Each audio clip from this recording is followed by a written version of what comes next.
Apa yang ada di pikiran Anda semua saat mendengar kata asam urat? Pastilah terbesit di pikiran kita semua bahwasanya penyakit tersebut hanyalah menyerang pada orang yang sudah lanjut usia. Dan ternyata kalimat tersebut bisa menjadi hanya mitos belaka. Karena pada kenyataannya angka prevalensi atau angka kesakitan penderita penyakit asam urat di Indonesia yang menyerang anak muda di bawah usia 34 tahun sebesar 32% dan bahkan mengalami peningkatan setiap tahunnya.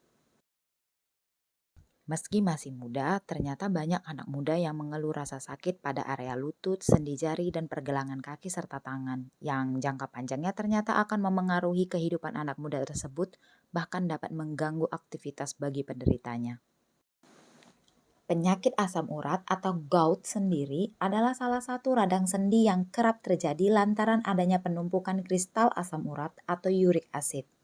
Kondisi ini bisa terjadi pada area sendi manapun, seperti pergelangan kaki, jari kaki, lutut, siku, hingga pergelangan tangan. Asam urat biasanya larut dalam darah dan dikeluarkan melalui urin atau air seni kita. Namun pada kondisi tertentu, asam urat juga bisa menumpuk akibat tubuh menghasilkan asam urat dalam jumlah yang sangat tinggi. Apabila kadar asam urat di dalam darah sudah berlebihan, maka hal ini menyebabkan pembentukan kristal di sendi-sendi yang ada dalam tubuh kita.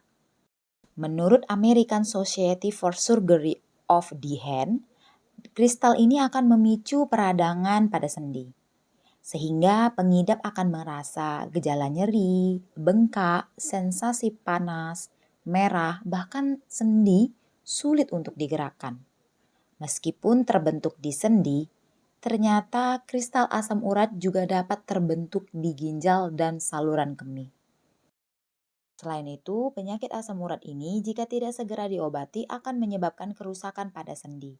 Munculnya kelainan pada kadar insulin dalam darah yang menyebabkan hipertensi hingga berujung pada penyakit jantung koroner, diabetes, katarak pada mata, hingga pengkristalan asam urat di paru-paru.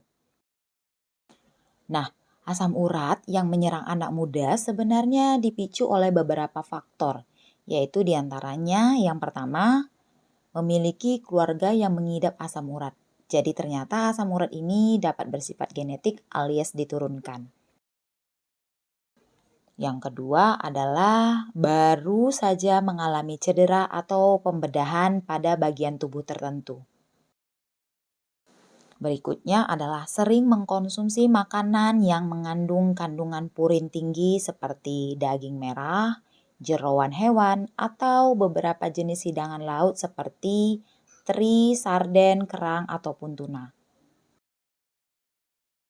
Yang berikutnya adalah kebiasaan mengkonsumsi minuman-minuman tinggi gula, kemudian minum minuman yang beralkohol, serta kurangnya mengkonsumsi air putih di dalam satu hari aktivitas kita sehari-hari.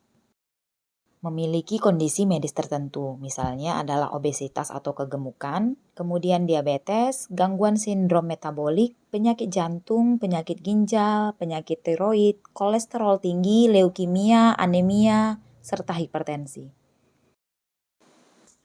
Nah, kalau tadi kita sudah mengetahui beberapa faktor yang menjadi penyebab dari penyakit asam urat, maka berikut ini adalah beberapa tindakan atau perilaku yang bisa kita lakukan agar terhindar dari penyakit asam urat. Yang pertama, minum banyak air putih untuk membantu ginjal berfungsi lebih baik dan menghindari dari dehidrasi. Yang kedua, berolahraga secara teratur untuk menjaga berat badan yang tetap sehat, sebab berat badan ekstra meningkatkan asam urat dalam tubuh dan memberi lebih banyak tekanan pada persendian. Berikutnya, menghindari pengobatan obat-obatan tertentu, misalnya seperti obat-obatan yang bersifat diuretik atau imunosupresan. Selanjutnya, membatasi konsumsi makanan dan minuman yang mengandung zat purin tinggi, misalnya seperti daging merah, minuman beralkohol, hingga makanan dan minuman tinggi fruktosa atau gula. Dan yang terakhir adalah konsumsi makanan yang sehat seperti sayuran dan buah yang memiliki antioksidan tinggi bagi tubuh. Nah, itu dia tadi informasi seputar asam urat yang ternyata bisa menyerang siapa saja termasuk anak muda. Semoga bermanfaat dan dapat menjadi pengingat bagi kita semua akan pentingnya perilaku mencegah melalui perilaku hidup sehat. Karena memang sesungguhnya mencegah itu jauh lebih mudah dan murah, namun butuh usaha yang konsisten demi kehidupan yang lebih sehat dan panjang tentunya. Terima kasih telah menyaksikan dan mengikuti channel ini. Sampai bertemu di video selanjutnya.